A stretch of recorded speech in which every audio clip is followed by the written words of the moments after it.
never lower your target, increase your action. I never want to settle. You want something, you don't bring that goal down to you. You just got to get more reps, more output, and just work harder.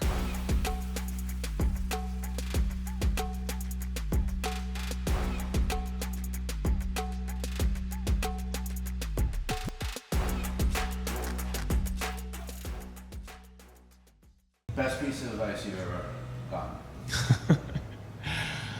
Oh, man.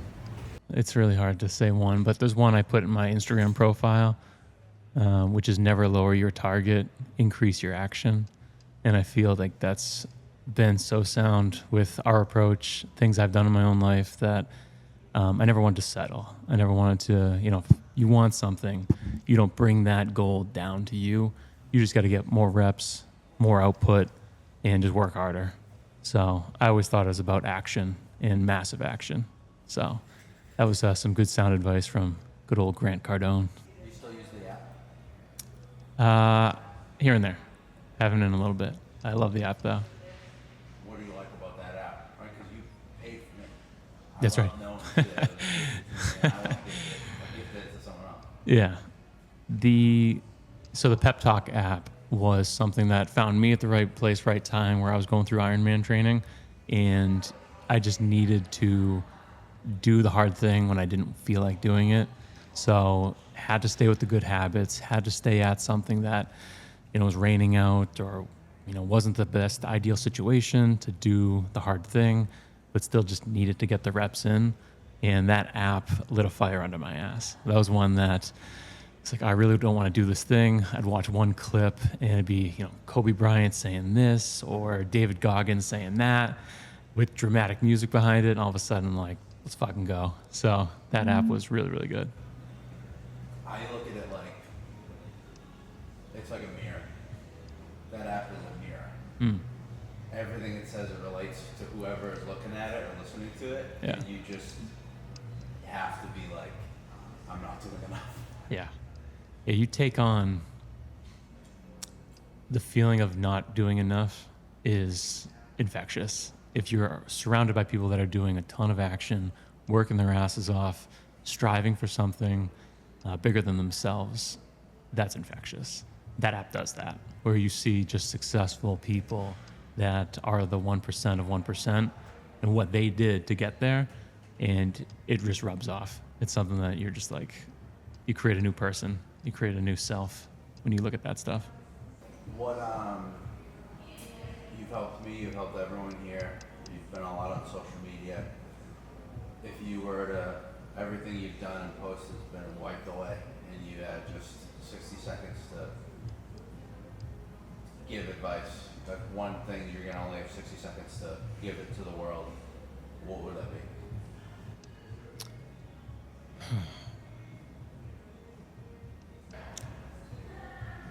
That's a really hard question. But if I had to leave one bit of advice for people, it's trusting the process and being patient, but forming the right habits to know that it's going to work out if you just keep doing the same thing over and over and over again.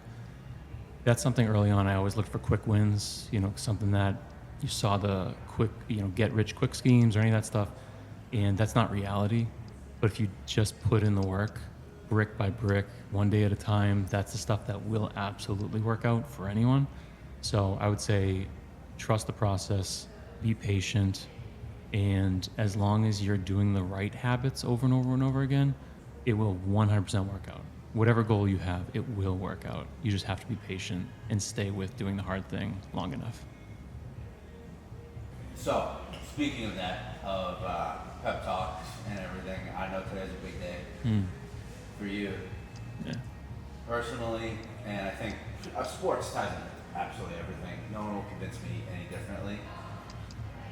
But you had a big day on May 27th, 2008. Yeah. So why don't you give us a little bit of a background? I know there's some footage that we need to break. We need to get into film study this morning. Yeah. Tell Jack what happened. It was great. So, so 17 years ago, I was a sophomore at Trinity College, wrapping up my sophomore year, and we were in the College World Series out in Appleton, Wisconsin. and we had a perfect season going into the World Series. We went into the final game actually 44-0 in what should have been the final game, double elimination. So we ended up actually losing a game. We were 44-1, and then went into one more game and ended up winning the College World Series. But we were almost the first team ever in baseball to have an undefeated season. But it's something that, you wake up this morning, which is nuts. Baseball, game of failure, game of inconsistency. It's just something that you don't get perfection. And throughout that entire season, leaving Florida 9-0, and then going undefeated in the NESCAC, and then just kept going. It turned into something where we're like, oh shit, we're gonna do this. But it was something that I woke up this morning to text messages from the boys, email thread from guys on the roster, and it's something that this type of the season comes around this time of year, and we're all thinking it, and we watch back these YouTube clips and stuff, and I mean, I get the butterflies. Like, I got them right now just thinking about it, and wait till you get to my at-bat. But it's something that I get so fired up talking about it. But we did. We won a College World Series as a team, went 45-1, and ultimate team effort. Every single person on the team contributed to it, which is why the final game was so crazy. So this morning I posted on our signs, marketing signs, patience is not waiting, it's trusting the process. And, I think that was something that game had so much patience involved in it, trusting the right player in the right time, in the right moment to do the right thing. And there's numerous times throughout that game where anyone could have swung at the first pitch or done something that would not have been trusting the process and what we worked hard for the entire season. So a handful of at-bats in that final inning where we were very patient, but it was something that was the right move and led to a win at the end of the day because we did that. Let's break down the film. So this is that main one I sent you guys after. I'm just going to play it, and we'll go from there. Oh my God, the butterflies is going like crazy already. Highlights, baby. Brax is up right now, Chandler. He was the most consistent player in the World Series. Every team feared this guy when he got up there. Absolute stud. Here I am, first at bat. Chandler on second base. And smushed. This thing. They weren't playing me deep at all, so this thing went way over his head. Legged out a triple. First run of the game there. Fun fact, my first at bat in the high school state championship was also a triple. But and then Tim Borden, sac fly to center field, brings me in to make it 2-zip. Worst slide of all time there into home plate, but. So what do we got? All right. 2-zip after 2. Feeling all right. We got Jeremiah Bear on the mound. This kid launches one down left field, gone. These kids could hit. Johns Hopkins, these kids could all 1 through 9 barrel up the ball pretty good. So we had unbelievable pitching, like the best pitching in the country, and these guys found a way to put the ball in play all the time.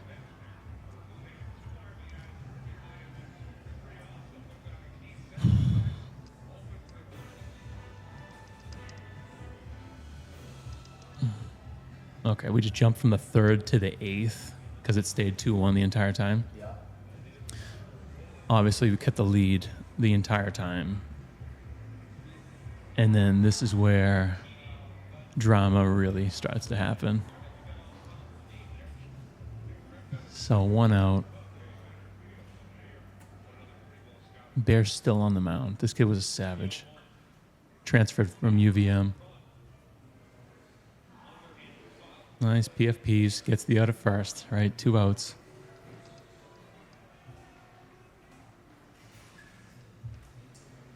Oh, this one eats up PS.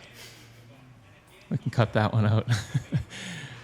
So we just got to get out of the inning, right? 8th inning, 1st and 3rd. They take Jeremiah out of the game and bring in Regan. He was one of our captains. Oh, wait, they don't. Reeks was warming up. Okay, JB stays in. This kid laces it down right field, and my stomach sinks from the outfield. Ooh, kid hits a 2-run triple to take the lead in the top of the 8th. I'm in center field watching Wood throw it in from right field, just like, oh shit. We're in trouble. All right, so this, I got to pause it for 1 second here. So Stafford's up right now. This is the bottom of the 8th. But before this, they threw out a runner at home. So we had Wood scoring, rounding from 3rd to score the tying run. Center fielder with an assist, threw him out at the plate. So we were about to tie it. They get 2 outs. No run. They're still winning, bottom of the 8th. Now, Was there any talk of he shouldn't have sent them? it was close enough. It was aggressive play. 1 out. Yeah, it's probably the right move. But You got to get the national championship. yeah, game on the line, you got to send them. But this was a pinch hit from Stafford, which was one of the most important at-bats of the championship and us winning. Was 1st and 3rd, 2 outs, 1-2 count. Staff has not played in a very long time, but he was a stud. And he gets his chance. 1-2, capitalizes, launches it over the shortstop's head, scores the game-tying run in a pitch hit situation when he hasn't, again, he was a regular guy in the outfield and, was benched there for a bit, and he stepped up when it mattered. Stud, 3-3 going into the 9th inning. Senior. Yeah. Senior stepped up. There's a lot of that. So, Reeg's now in the 9th inning. Top of the 9th. 3-3. No outs, man on first. Same kind of vibes here. I was sick just watching them get on base. They got 1st and 3rd. 1st and 3rd, 1 out. Or no, 2nd and 3rd, 1 out. This is a scary one. This kid launches it. Abbott catches this thing up against the wall. I mean, that thing was a couple feet from either hitting the wall or leaving the park and being down 3 runs in the 9th. So sack fly, 2 outs, and we're trailing 1 going to the bottom of the 9th. They got the first out, and then KG, Ken Graham's up here. He muscles one up the middle. Kid makes a hell of a play, throwing this thing to first. KG's so fast, so we got a tying run at first, 1 out. Then Woodman's up, full count. Full count has got to be wrong. Full count, he's running. He hits it to right field. KG takes 3rd. So we got 1st and 3rd. Okay, 1 out. Tying run at 3rd base. National championship game. It's all on the line.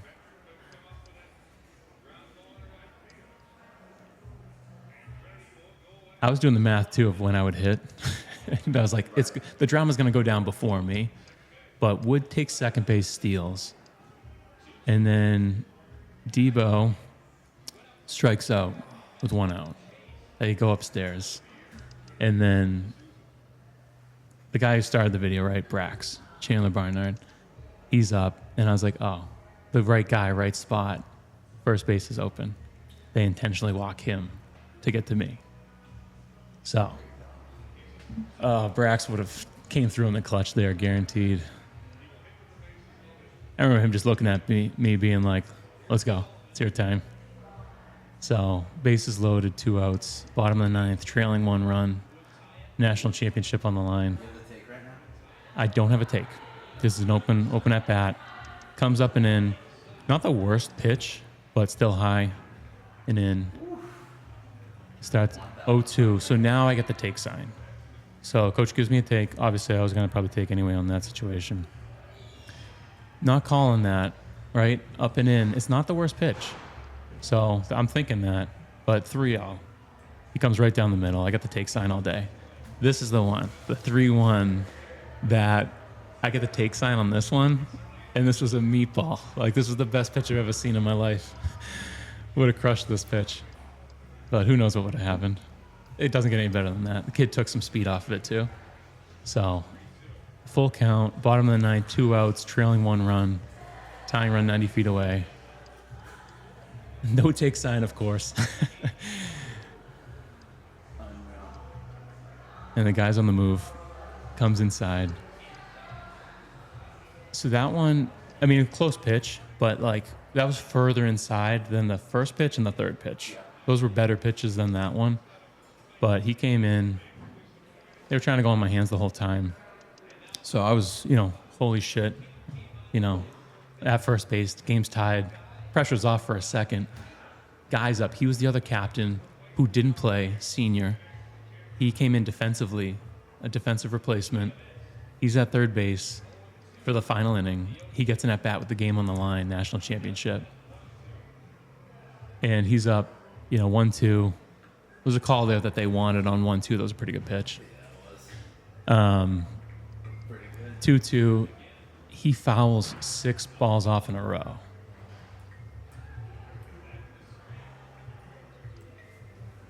Just trying to flick this thing in. Guy, such a stud. Fouls 6 off in a row. And this kid's just like, I'm not walking him. He's just trying to serve up a strike again.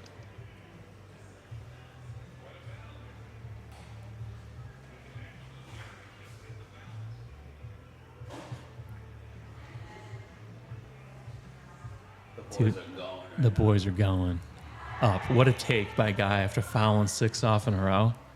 And yeah, the boys are going. It's going nuts in the back. Full count. Again, everything on the line here.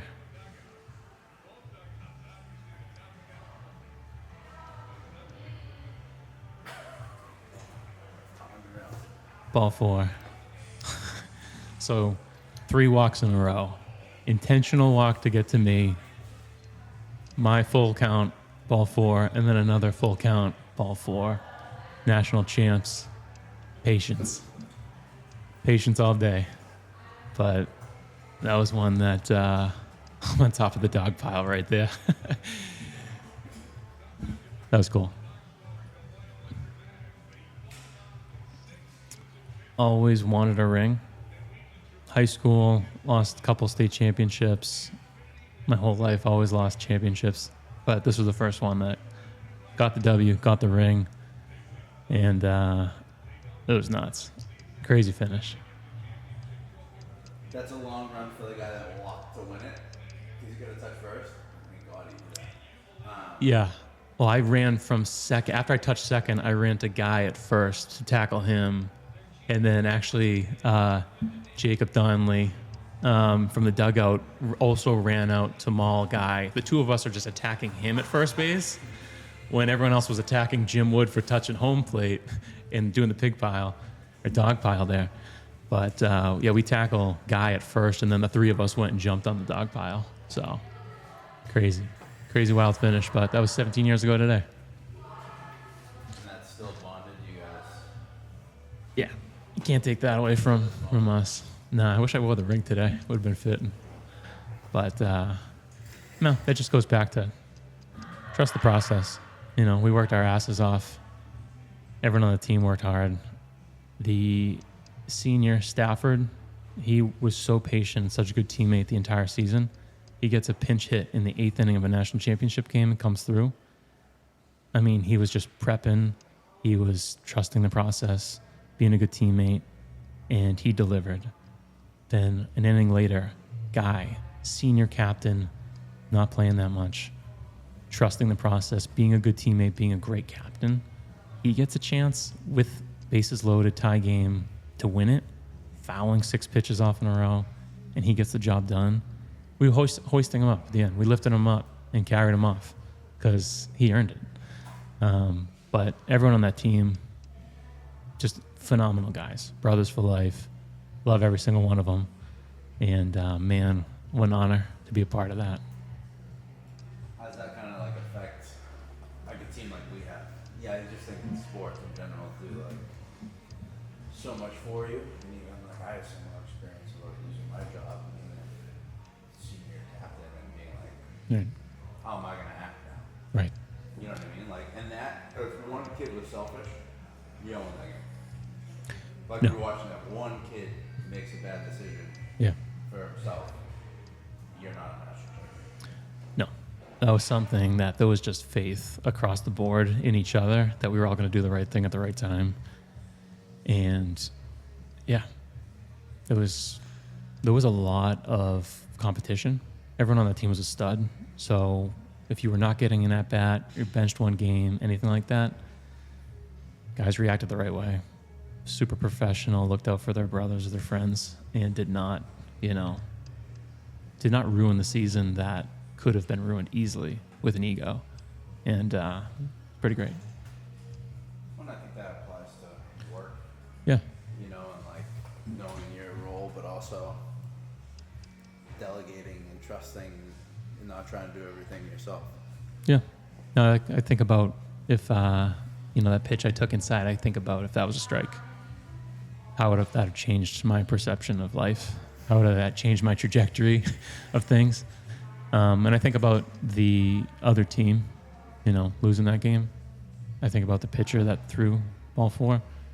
They're all, I'm sure, phenomenal guys, phenomenal competitors. I hope they're all doing great. But it's something like only one person's going to leave that situation happy. And it worked out for us. But, you think about everyone that worked their asses off forever to get where they are in life. And you just hope that, they succeed. And if they don't, they learn from it and keep building.